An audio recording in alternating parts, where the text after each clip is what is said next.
नमस्कार, चुनाव क्षेत्र में आपका स्वागत है। मैं हूं मुकेश कुमार। दोस्तों, पलटू राम नीतीश कुमार अवसरवादिता की नई मिसाल कायम करने के बाद अब चाटुकारिता के क्षेत्र में नया कीर्तिमान बनाने जा रहे हैं। वे हर मंच पर मोदी जी की चापलूसी करते और सफाई देते दिख रहे हैं। रविवार को नवादा की रैली में तो उन्होंने हद ही कर दी। उन्होंने मोदी के पैर छू लिए। इसके पहले उन्होंने अपने भाषण में मोदी को 4000 सांसद मिलने की भविष्यवाणी भी कर डाली। अपनी इस हरकत की वजह से उनकी हर जगह, हर तरफ खिल्लियाँ उड़ रही हैं। कहा जा रहा है कि उन्होंने अपनी गरिमा खो दी है और ऐसा करके बिहार का अपमान भी किया है। आरजेडी के नेता तपस्वी यादव ने कहा है कि वे नीतीश को तो अपना अभिभावक मानते हैं, मगर उन्होंने मोदी के पैर छूकर पैर छूते देखकर उन्हें धक्का लगा, उन्हें शर्म आई। जेडीयू की तरफ से सफाई दी जा रही है कि मोदी उम्र में बड़े हैं, इसलिए उन्होंने किया। मगर सवाल उठता है कि क्या कभी पहले नीतीश कुमार ने मोदी जी के पैर छुए हैं या क्या पहले छूते रहे हैं? कभी पब्लिक में तो ये जानकारी आई नहीं और केंद्रीय मंत्रिमंडल में तो वो सीनियर मंत्री भी थे, तब मोदी जी उनके पीछे खड़े होते थे। आज ऐसी क्या स्थिति आ गई कि उन्हें पैरों पर पड़ना पड़ रहा है? अब सवाल उठता है कि इसका राजनीति पर, चुनावी राजनीति पर क्या असर पड़ेगा? एक कमजोर, लाचार मुख्यमंत्री क्या एनडीए की छवि को ध्वस्त नहीं कर रहा है या एनडीए के वोटों पर असर नहीं पड़ा डालेगा? सवाल ये भी है कि नीतीश आखिरकार ऐसा कर क्यों रहे हैं? क्या वे खुद को असुरक्षित महसूस कर रहे हैं कि कहीं चुनाव के बाद उन्हें हटा ही ना दिया जाए, या फिर उनका मानसिक संतुलन डावाडोल होता जा रहा है? इन तमाम सवालों पर बातचीत करेंगे और इसके लिए हमारे साथ होंगे वरिष्ठ पत्रकार समी अहमद। लेकिन समी जी, आपसे प्रश्न करने के पहले हम चाहते हैं कि एक वीडियो देख लें। देश के नहीं, विश्व के सबसे लोकप्रिय नेता, इस देश के यशस्वी प्रधानमंत्री, हम सभी लोगों के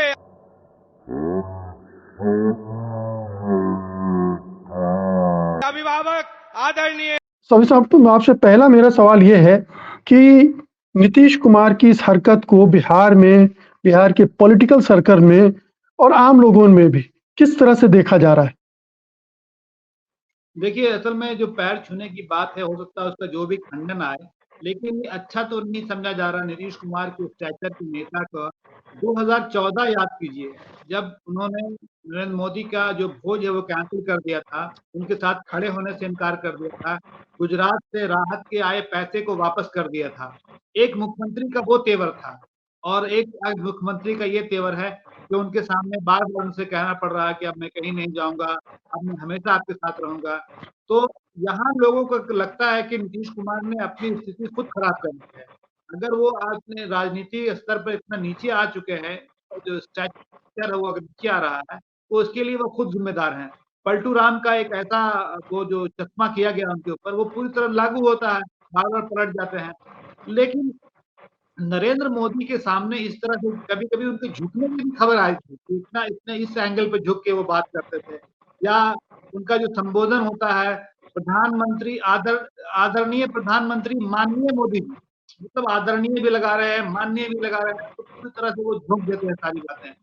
लेकिन एक बात ये और है, 28 जनवरी से पहले जो नीतीश कुमार थे, जब उन्होंने दोबारा बीजेपी के साथ जाने का फैसला किया, तो उस वक़्त वो क्या कहते थे कि इस सरकार ने हमें कुछ नहीं दिया, ये सरकार लोगों को लड़वाती है।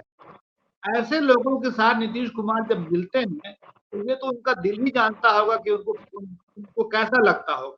क्योंकि एक बार आप कहते हैं कि साहब ये लोग जो है महात्मा गांधी का सम्मान नहीं करने वाले लोग हैं, ये लोग जो है आज़ादी में हिस्सा नहीं लेने वाले लोग हैं, और फिर उन्हीं के साथ जाते हैं और जाते नहीं हैं, अपनी पूरी बात भी भूल जाते हैं और ऐसा वीडियो वायरल हो जाता है जहाँ पे आप जो है वो उनके पैर छू रहे हैं या दबा रहे हैं, जो भी कर रहे हो, तो वही बेहतर बता सकते हैं कि वो क्या कर रहे थे।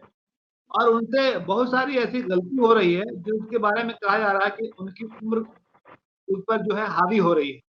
अगर इस पर आएँगे समी साहब, लेकिन ये बताएँ कि जेडीयू के अंदर अपने नेता के टोटल सरेंडर को लेकर क्या माहौल होगा? वो किस तरह से देखते होंगे कि हमारा नेतृत्व किस तरह से समर्पित हुए जा रहा है? क्या उनके अंदर बेचैनी नहीं होगी? क्या उनको लग रहा होगा कि इससे अच्छा था कि हम बीजेपी में ही शामिल हो जाएँ अब? ये नौबत भी आ सकती है। देखिए, जेडीयू के बहुत सारे नेता हैं जो बीजेपी के करीब हैं, ठीक है? और जो इनके भी करीब हैं।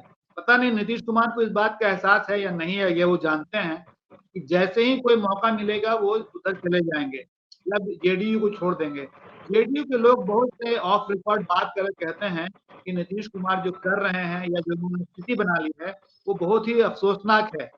2005 के नीतीश कुमार जो जो बात करता था तो पूरा बिहार उनकी बात सुनता था।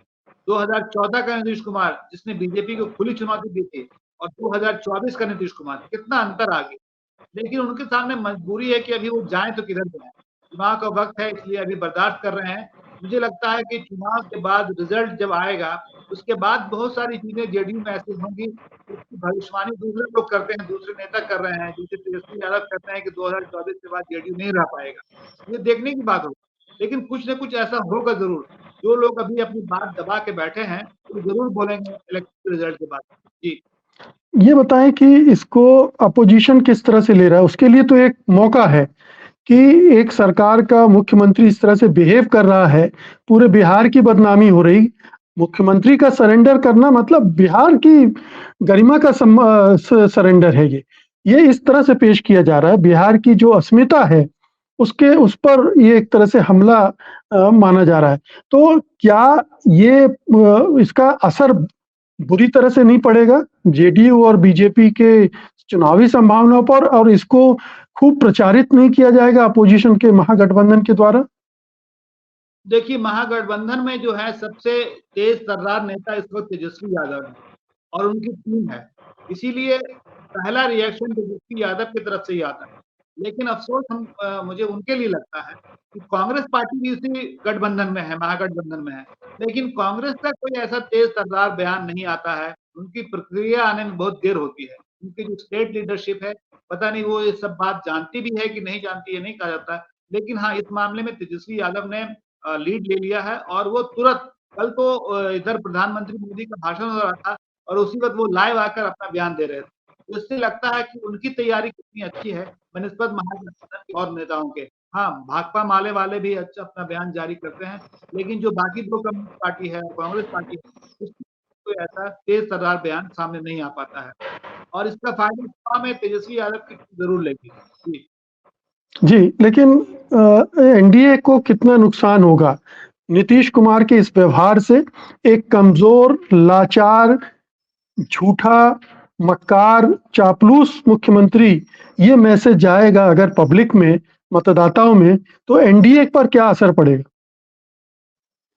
देखिए, झूठा और मक्कार तो कुछ कड़े शब्द हो जाते हैं, लेकिन हाँ, पलटने वाली बात जो है उन पर लागू होती है और मुझे जहाँ तक जानकारी है विभिन्न क्षेत्रों से, कि बीजेपी के लोग भी नहीं चाहते कि नीतीश कुमार बहुत ज़्यादा उनके मंच पे आके बोलें। क्योंकि क्या बोल देंगे, 4000 सीट दिलवा देंगे, क्या करेंगे, इससे उनको डर लगा रहता है, इसीलिए वो बैक स्टेज पे रहते हैं।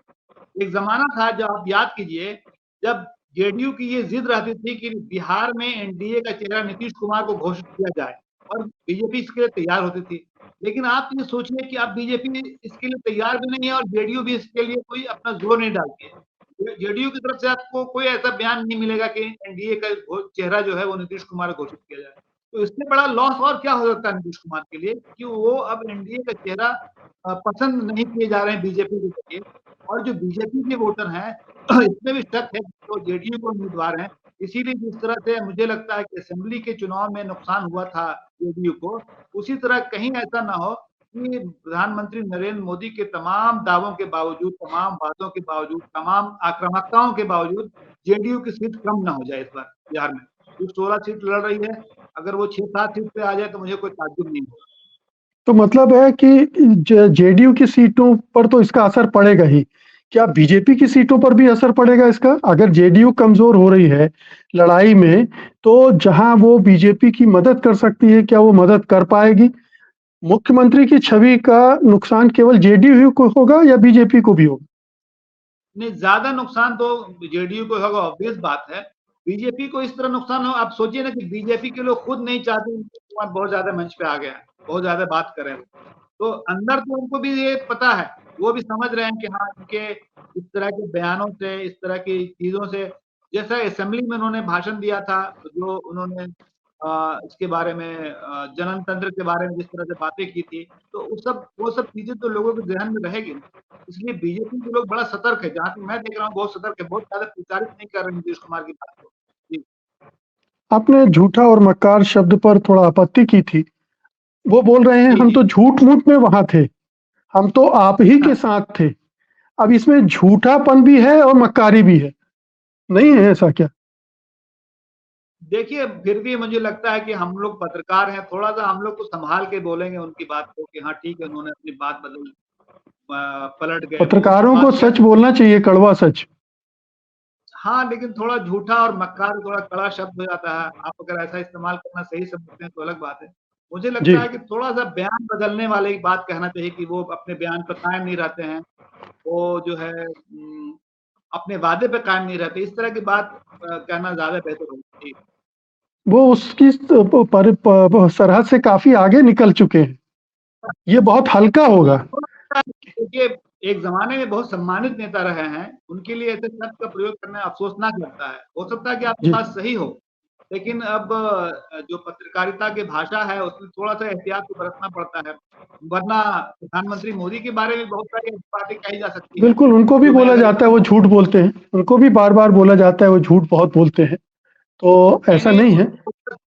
बात है कि गुजरात के दंगे का इतना बड़ा आरोप है, तो क्या हम उनको दंगाई कहेंगे तो अब मेरे ऊपर तो केस हो जाएगा। मैं तो नहीं कहता जी, उनको दंगाई, मैं कह सकता हूँ कि हाँ, उनके ऊपर आरोप है इस तरह का। जी। जी, चलिए आपने ना कहते हुए भी कुछ तो कह ही दिया है। ये बताएँ कि पब्लिक परसेप्शन क्या बन रहा है नीतीश कुमार को लेकर? एक तो आपने कहा कि जितने बार उल्टे-पलटे हैं कि नीतीश जी की जो मानसिक संतुलन ही बिगड़ा हुआ है। आप उम्र का प्रभाव बोल रहे हैं, ये हो सकता है। लेकिन क्या ये भी हो सकता है कि कहीं नीतीश कुमार कोई समस्या में हैं? कुछ ऐसी फाइलें हैं हाँ, जो मोदी जी के पास हैं? आम लोगों की चर्चा में ये बात है कि नीतीश कुमार की तबीयत ठीक नहीं रहती है, उन्हें कोई न कोई ज़हनी मर्ज़ है। वो ये बहुत सारे लोग कहेंगे आप जनता के बीच चले जाइए और नेता के बीच भी चले जाइए, तो लोग कहते हैं कि हाँ, इनको कोई न कोई परेशानी है और कुछ लोग तो ये भी कहते हैं कि शायद इनका इलाज भी चल रहा है। लेकिन ज़ाहिर है हम लोग तो अंदाज़े से कोई बात कहते नहीं हैं, इसलिए हम लोग इसके बारे में कोई टिप्पणी नहीं कर सकते हैं जब तक कि ऑफ़िशियली कुछ नहीं बताया जाए। देखिए हाँ, उम्र का असर तो हम कह सकते हैं, क्योंकि उम्र का असर यही है कि वो 4000 फीट बोल जाते हैं, कभी वो असेंबली में कुछ बोल देते हैं, तो इस तरह की बात है।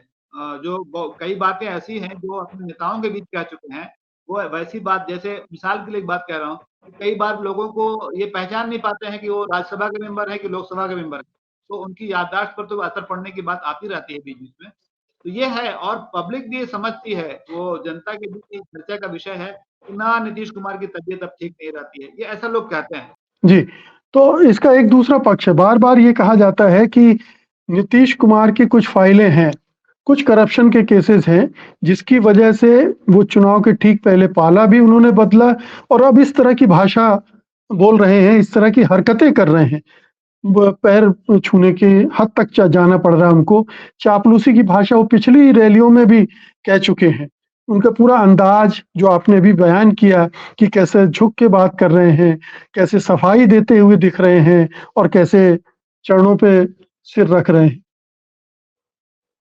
हाँ, बात सही है आपकी एक हद तक तो ये बिल्कुल बनता ही है। तो जिस तरह की मतलब मैंने क्या कहा कि 2014 के मुख्यमंत्री नीतीश कुमार को देखिए, नहीं, जो नहीं, आँख में मैं आँख ये डाल रहा है। मेरा सवाल ये है कि क्या ये भी चर्चा में है कि कोई करप्शन का मामला है, कोई ऐसी चीज़ें हैं, जिससे नीतीश कुमार को ब्लैकमेल किया जा रहा हो? देखिए, बिहार में 2 बड़े केस हुए हैं नीतीश कुमार के। एक तो बालिका कांड है वहाँ का, मुज़फ्फरपुर का, जिसमें जो रिमांड होम में लड़कियाँ रहती थी, उनके साथ जो है के साथ यौन शोषण हुआ, उनकी हत्याएँ भी हुई। एक केस तो वो है, वो कभी भी खुल सकता है और दूसरा भागलपुर का सृजन घोटाला है। सृजन घोटाला जो है करोड़ों रुपया का है और उसमें कब किसका नाम शामिल कर दिया जाए, ये तो कोई जानता नहीं है, क्योंकि पुराने मामले भी खुलते हैं।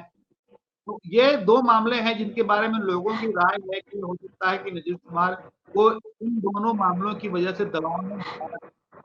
हम लोग नहीं कह सकते हैं कि वाक़ई लाया गया है, नहीं लाया गया, लेकिन चर्चा ये चलती है कि हाँ, ये 2 मामले ऐसे हैं, एक सृजन घोटाला के बारे में बताया मैंने आपको और एक बालिका गृह कांड का मामला मुजफ्फरपुर का बताया मैंने।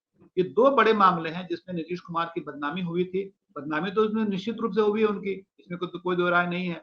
लेकिन इसमें उनका नाम किस हद तक शामिल किया है या बीजेपी ने किस हद तक डराया है, ये हम नहीं बता सकते हैं। चर्चा में है कि हाँ, वो इसके दबाव में भी आ रहे हैं। जी। अंत में क्या नीतीश कुमार अब गठबंधन के लिए बोझ बन गए हैं एनडीए के लिए, और क्या ये एक एडवांटेज पॉइंट है अपोजिशन के लिए, महागठबंधन के लिए? देखिए, बोझ बनने का मामला यह है कि नीतीश कुमार की एक पुरानी छवि है, उसके आधार पर कुछ वोट उनका बचा हुआ है और वो बीजेपी चाहती है कि वोट मिले, ठीक है। लेकिन जहां तक विपक्ष का मामला है, तो विपक्ष को अभी और अपना हमला तेज करना पड़ेगा। जैसे नीतीश कुमार के पुराने बयान को चलाना, नीतीश कुमार के पुराने हुए उसको अगर सामने लाया जाए, मैं उनके तरफ से बात कह रहा हूँ कि वो ऐसा कर सकते हैं। तो अगर तेजस्वी यादव एक ट्वीट करके एक भाषण देंगे तो उसके सामने चलेगा। पूरा इंडिया गठबंधन अगर इसको मुद्दा बनाता है कि हाँ, नीतीश कुमार की छवि कैसी है, नीतीश कुमार क्यों पलटते हैं, नीतीश कुमार किस दबाव में है, इस तरह की बात अगर विपक्ष उठाता है तो निश्चित रूप से एक माहौल बनेगा तो उसका फायदा चुनाव में भी होगा। लेकिन शर्त ये है कि ऐसा कांग्रेस पार्टी वाले भी करते हैं, बाकी लोग भी करते हैं। तेजस्वी यादव के ऐसा करने से शायद कम असर हो इसका। जी। लेकिन एक स्वाभाविक एडवांटेज तो मिल ही जाता है। अगर कोई मुख्यमंत्री, कोई नेता इस तरह की हरकतें कर रहा है तो अपोजिशन को कुछ एम्यूनिशन, कुछ गोला बारूद मिल जाता है और पब्लिक परसेप्शन में भी चला जाता है, तो वो एडवांटेज अपोजिशन को मिल रहा है। जी, जी, बिल्कुल मिल रहा है। लेकिन मैंने क्या कहा कि अपोजिशन इसका कितना इस्तेमाल करती है।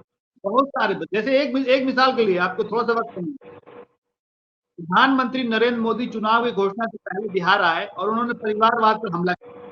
तेजस्वी यादव ने क्या किया, एक लिस्ट जारी की 14 लोगों ने, एनडीए के उम्मीदवारों के बारे में, और 14 के बारे में बताया कि उनका परिवारवाद क्या है। आप यकीन जानिए कि 2 बार से आए प्रधानमंत्री नरेंद्र मोदी, जमुई में सभा हुई, नवादा में सभा हुई, दोनों जगह वो परिवारवाद पर कुछ एक शब्द नहीं उन्होंने कहा। तो आखिर ये मुद्दा कहाँ गायब हो गया? इस तरह से अगर प्लान बना के, लिस्ट बना के कुछ बातें सामने लाई जाएँगी तो उसका असर होता है। नीतीश कुमार पर भी असर होगा, बीजेपी पे होगा और आम जनता पर भी होगा। बहुत बहुत शुक्रिया समीर साहब हमसे बातचीत करने के लिए। धन्यवाद आपका। नमस्कार।